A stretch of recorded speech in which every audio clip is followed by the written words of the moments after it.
And welcome back to Attorneys on Call. Once again, before we went to that short break, we were mentioned that we're going to be talking about 10 secrets that the insurance adjuster won't share with you after you've been seriously injured in an automobile accident.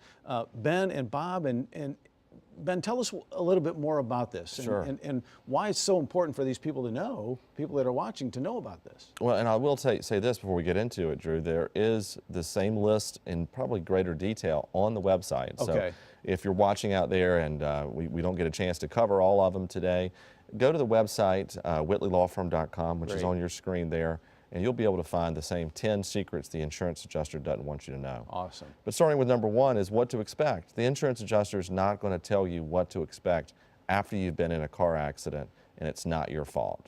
So one of the things to expect is that not to sign any type of settlement agreement that they put you.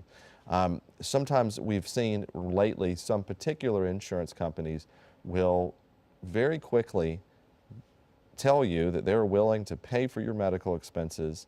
They'll get your car fixed. They'll put you in a rental. They just need you to sign what's called a scheduled release so that they can go and pay you $800 for your pain and suffering and will pay for all your medical bills. Okay. So one of the secrets is that that's really not a good deal, okay? Because they're the ones that get to determine what's reasonable medical care.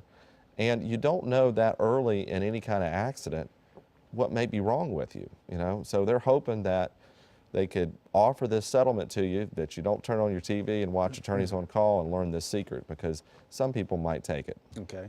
And I think you could just summarize that that secret or rule.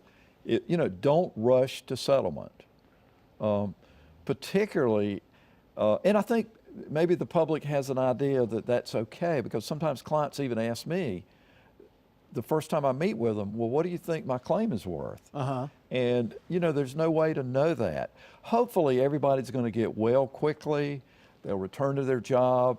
They'll resume their life. But sometimes they don't. Sometimes the injuries are that serious.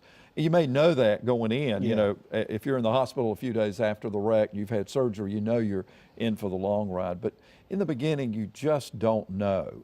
And whatever that insurance company would offer you to sign that settlement, whether it's $800 or $1,000, they'll always be willing to do that. So you don't have to just take them up on it in order to get that money. They know you need cash. Right. So they take advantage of that. Okay.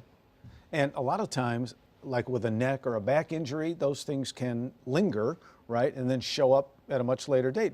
It could be months later. Sure, absolutely. And it's just important, because that's another one of the secrets, is to make sure you tell your doctor everything that's happening.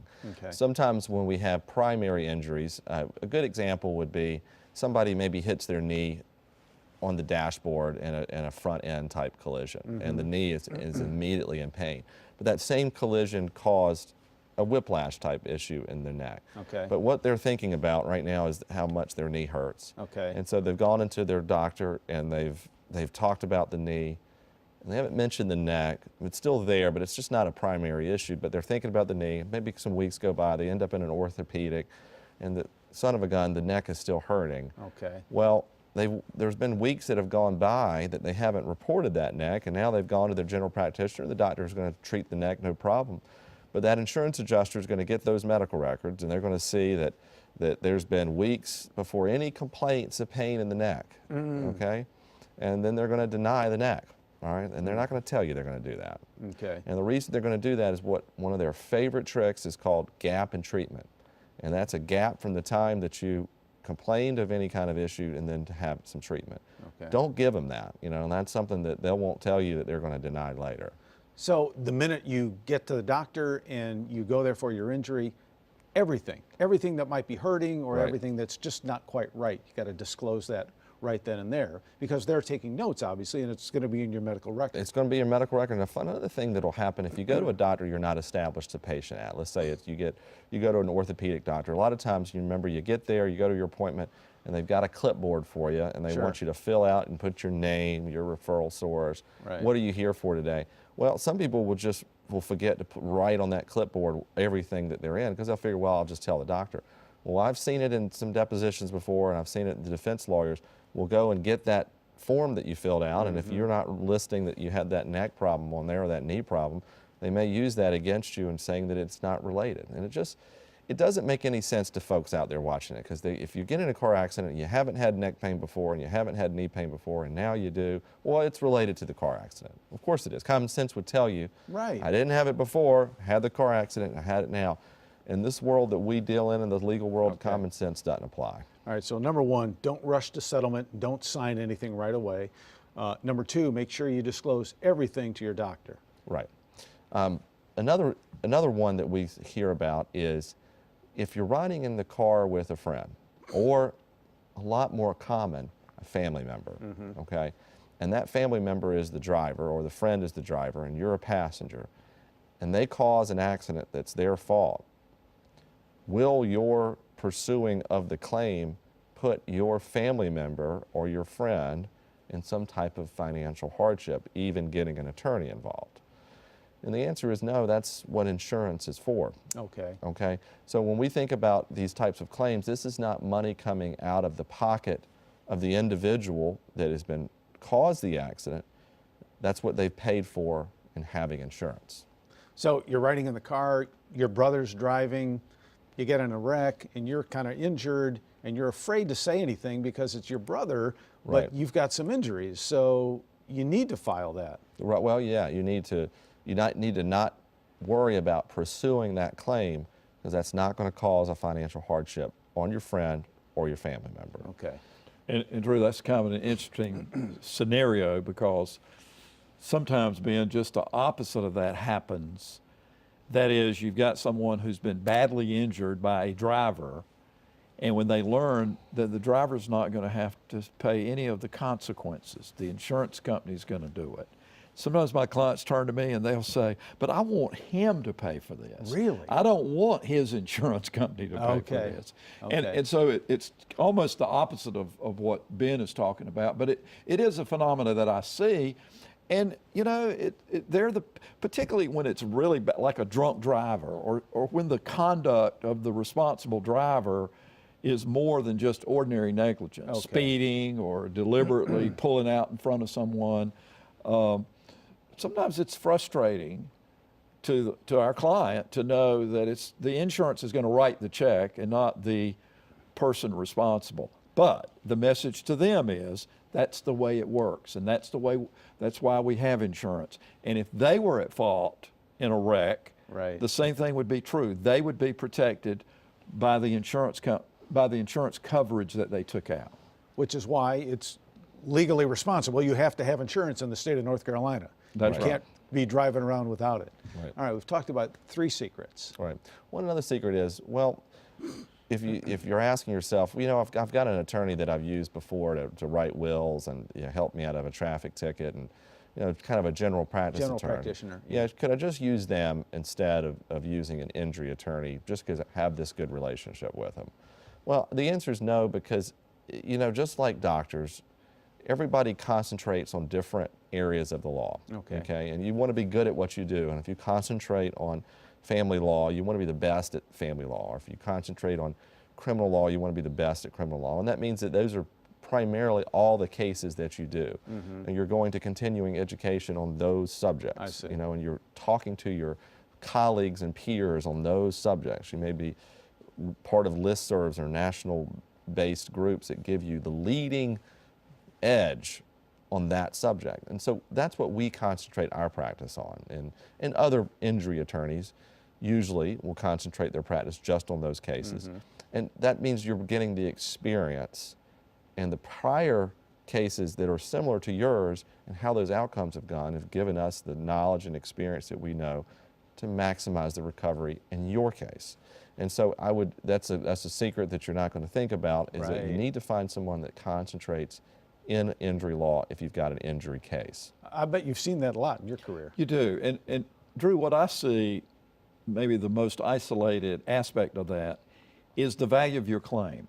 Okay. If you think about it, and I tell my clients this, and they look at me, some of them do a little awkward when I say, there's no way in the world that any person other than a personal injury lawyer is going to know very much about the value of a claim.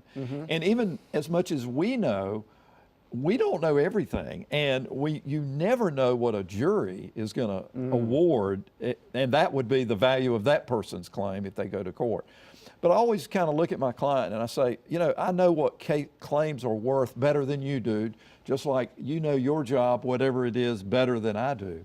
But the one thing we don't know more about, and that's where we have to get it from our clients, is the effect that that injury has had on their life. Okay. They live their life every day. If their arm hurts and they can't put on their clothes comfortably every day and need to get help, if they have to use the wrong hand to open the door because of an injured hand, they're the kind of little things that we don't know about. Okay. And so I do think that the individual client who has been injured does know much more about the effect that that injury has had on its life. I think it's important to remember an experienced lawyer is going to know a heck of a lot more about maybe what the value of that claim is. Sure, absolutely. And I would think a lot of times a client maybe doesn't disclose that right away because they feel like, well, I got injured my arm or my shoulder or my elbow or something, but yeah, whatever. Right. But what you're saying is that's really important to the case. That you know that. And what I find, Drew, and maybe it's older guys, you know, like myself. Yeah. I'm just getting older. Oh, yeah, right. I've hurt my leg before. I can get through this, and I don't need to go to the doctor. And sometimes it results in harm to the claim later. Okay. But that's the way they are. Right. You know. Let's talk about one more tip before we take a next break. So speaking of lawyers, should I even get a lawyer? You know, that's one of the, if you ask an insurance adjuster, well, should I even get a lawyer for my claim? I bet you 9 times out of 10, the answer is no. Okay. The secret is lawyers tend to get more recovery for clients than clients would on their own. Okay. Why is that? Well, a client on their own, what recourse do they have if they don't agree with the settlement offer? They don't have any. You know, they can't file a lawsuit. They don't know what the value of the claim is. They don't know what their options are in court. Whereas a lawyer involved in a case early, even, the insurance adjuster knows that the lawyer has another option, another option that that person who doesn't have a lawyer has now, okay? And they're usually going to have to pay more because we're going to be able to document all of the losses. We're going to be able to talk about those things in a way that makes sense. We're going to be able to talk about harms and losses, including medical expenses, wage loss, and then what we call technically non-economic, most people out there know about it, is pain and suffering. And those are the things that you can't put a price tag on. You can't label. Let me get something in just Please. very Absolutely. quickly. Number one of the common things we hear the adjusters tell the client, the injured person, before they have a lawyer, should I get a lawyer? And you know what the answer is? Well, the lawyer will get all the money, which is simply not true. I mean, I've never known any lawyer to get all the money from a client. You just don't do it. You have percentages, and the other thing I would add, there was a national study done by the insurance industry itself many years ago that showed that people who had lawyers generally recovered 2 to 3 times more than people who did not have lawyers. So good point. Ben's absolutely right. Okay. More of these secrets to come in our next segment. Thanks so much for watching Attorneys on Call. At any time, call the 800 number. Go to whitleylawfirm.com. We'll be right back with more of these secrets that you need to know.